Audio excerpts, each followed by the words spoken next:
Come friends, let's gather, gather. Come let us follow. Jesus is calling us to follow him. Calling to those who listen, be my disciples. Jesus is calling us to follow him. Hey, how come we sing a song instead of just saying, "Good morning, Methodist, what's happening?" like we usually do?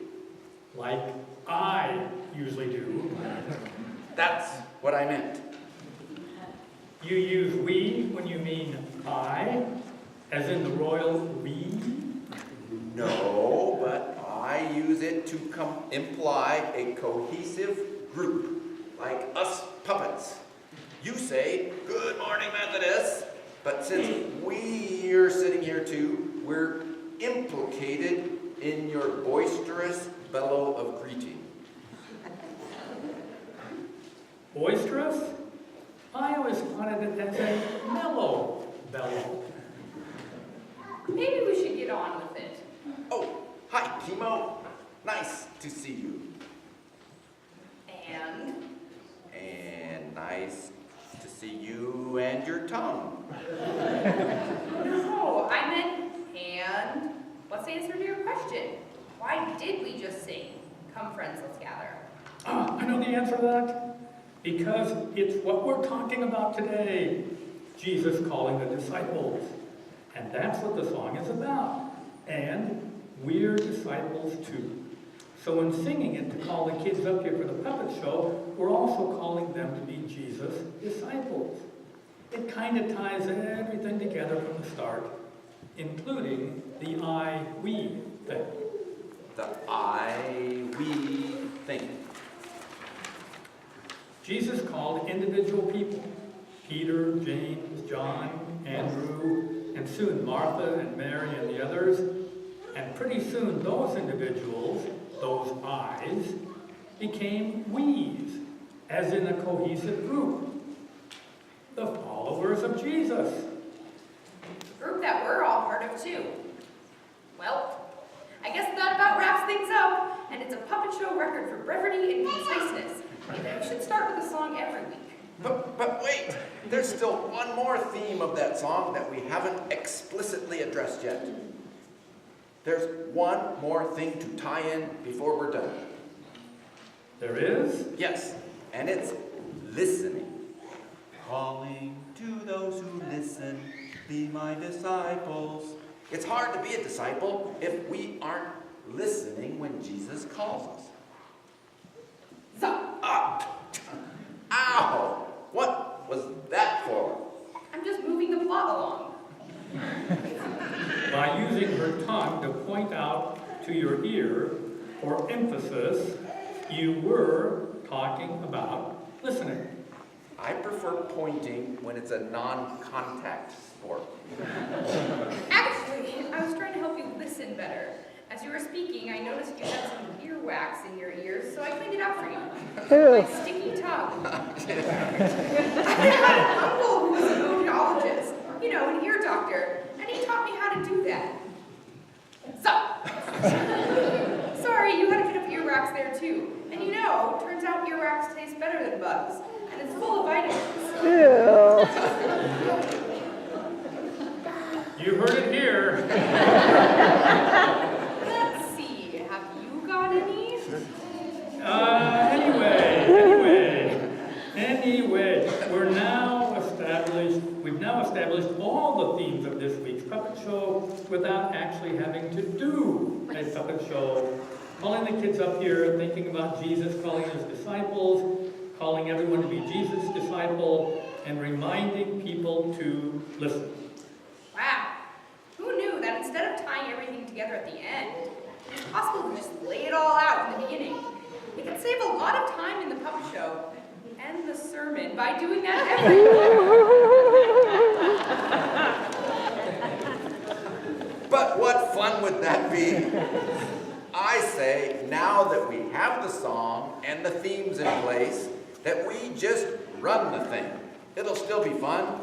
It'll just make more sense than usual. Good idea. I'll be Jesus.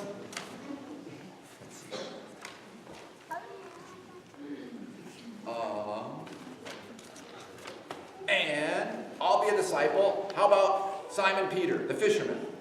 And I'll check everyone's ears for wax. How about if you're James, Peter's fishing partner? There's the fish. So, Hi friends, come gather, gather, be my disciples. Listen, I'm inviting you to follow me. Calling to those who listen, be my disciples. Put down your nets and come and follow me. Here, Lord, we gather, gather, ready to follow. Hearing your call, we choose to follow you. You call us each to serve you, call us to follow. Guide us, O Lord, that we may follow you. And here's your line, and your line, if you could all say together. And us too. And us too. Don't forget us. Don't forget us. We want to be disciples too. We want to be disciples too. And now, is this another great day to follow Jesus or what?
Royce Wilkinson.